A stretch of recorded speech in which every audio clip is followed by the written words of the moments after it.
नमस्कार। आज हम एक बहुत ही दिलचस्प सफर पर निकलने वाले हैं। एक ऐसा सफर जो हमें मानव इतिहास के कुछ सबसे पुराने और सबसे गहरे विचारों की दुनिया में ले जाएगा।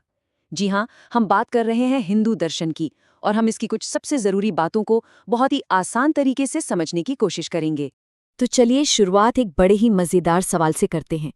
हम सब ने ब्रह्मा, विष्णु और शिव के बारे में सुना है ना? सृष्टिकर्ता, पालन करने वाले और संहारक। लेकिन कभी सोचा है कि इन तीनों में से पहले कौन आया? सुनने में तो ये सवाल बड़ा सीधा सा लगता है, पर इसका जवाब बहुत गहरा है, और यही जवाब हमें एक बहुत बड़ी सच्चाई की तरफ लेकर जाएगा। अब मजे की बात यह है कि अगर आप अलग अलग ग्रंथ उठाकर देखेंगे, मान लीजिए शिव पुराण या विष्णु पुराण, तो उनमें अलग अलग बातें मिलेंगी। कोई कहेगा शिव पहले आए तो कोई कहेगा विष्णु। तो अब सच क्या है? असल में ये जो विरोधाभास है ना, यही असली जवाब की तरफ एक इशारा है।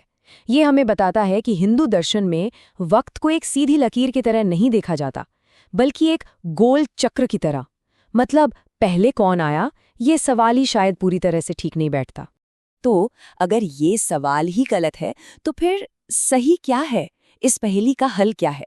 इसका जवाब हमें हिंदू दर्शन के सबसे गहरे कॉन्सेप्ट की तरफ ले जाता है, एक अकेले परम सत्य का आइडिया। चलिए इसी को समझते हैं। इस परम सत्य को कहते हैं ब्रह्म। अब ये ब्रह्म क्या है? सोचिए, ये वो परम वास्तविकता है जिससे हर चीज पैदा होती है, जिसमें हर चीज मौजूद है, और आखिर में सब कुछ उसी में वापस समा जाता है। ये कोई इंसान या देवता नहीं है, बल्कि एक ऐसी एनर्जी है जिसका कोई रूप नहीं, कोई आकार नहीं, जो हमेशा से है, हमेशा रहेगी और पूरे ब्रह्मांड में फैली हुई है। कहा जाता है कि ब्रह्म निर्गुण है। निर्गुण यानी जिसमें कोई गुण ना हो, कोई रूप ना हो। और यही वजह है कि इसे किसी तस्वीर या मूर्ति में कैद करना लगभग नामुमकिन है। यह हर परिभाषा से, हर शब्द से परे है। हम दुनिया में जितनी भी चीजें देखते हैं, उनकी जो भी खासियतें हैं, ब्रह्म उन सब से ऊपर है, सबसे परे।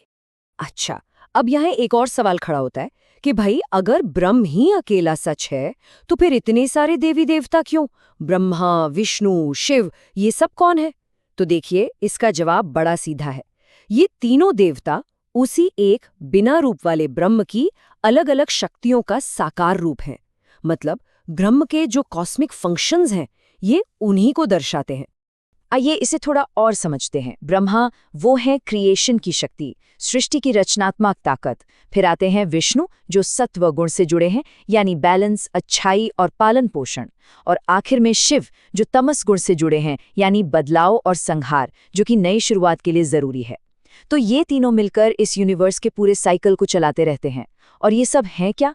उसी एक ब्रह्म के अलग अलग पहलू, अलग अलग चेहरे। तो अभी तक तो हम बड़ी बड़ी बातें कर रहे थे, ब्रह्मांड की, कॉस्मॉस की।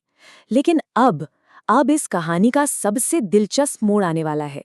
अब हम इस खोज को बाहर से अंदर की तरफ लाएंगे, यानी अपने भीतर।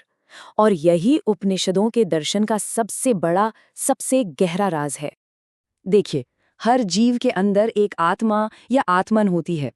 ये हमारा असली मैं है, हमारी प्योर चेतना, हमारी कॉन्शियसनेस। ये हमारे शरीर से, हमारे मन से, हमारी फीलिंग से सबसे अलग है। ये वो हिस्सा है हम सबका जो कभी नहीं बदलता, कभी नहीं मरता।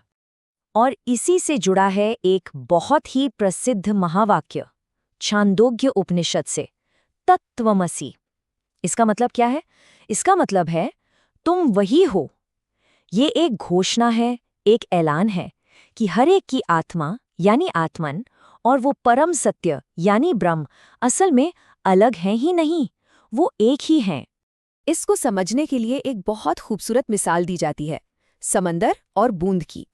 जरा सोचिए, ब्रह्म एक बाउंडलेस अनंत महासागर है, और हर एक जीव की आत्मा वो उस महासागर की एक छोटी सी बूंद है। अब देखिए, बूंद देखने में तो अलग लगती है ना? लेकिन असल में वो है क्या? वो वही पानी है जिससे पूरा का पूरा समंदर बना है। ठीक इसी तरह आत्मन और ब्रह्म सार में, एसेंस में एक ही हैं।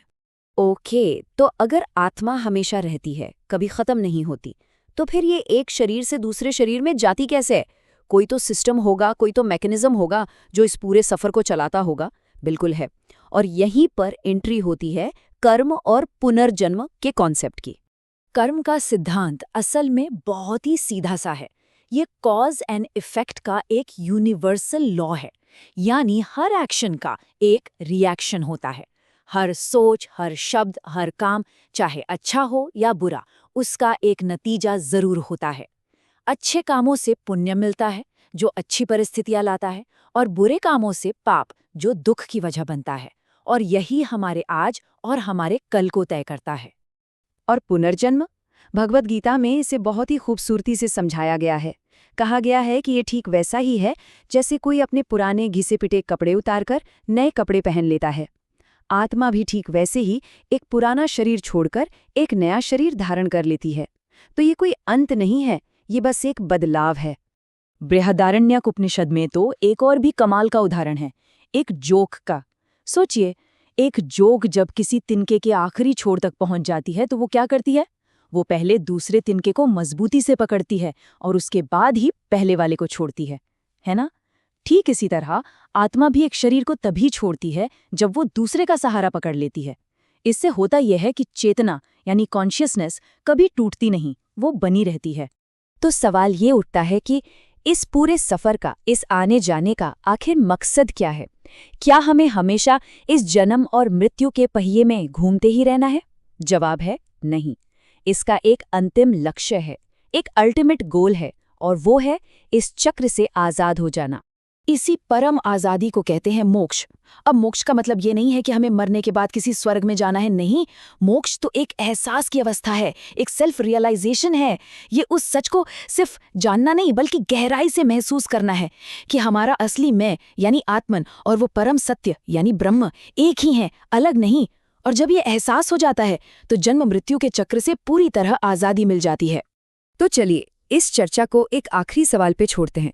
जरा सोचिए, अगर हमारी आत्मा और वो परम सत्य पहले से ही एक हैं, तो फिर मुक्त होने का या आजाद होने का मतलब क्या हुआ? शायद ये कुछ नया पाने के बारे में है ही नहीं। शायद ये बस उस सच्चाई को पहचानने के बारे में है जो हमेशा से हमारे अंदर ही थी, बस हम उसे देख नहीं पा रहे थे। इस पर सोचिएगा जरूर।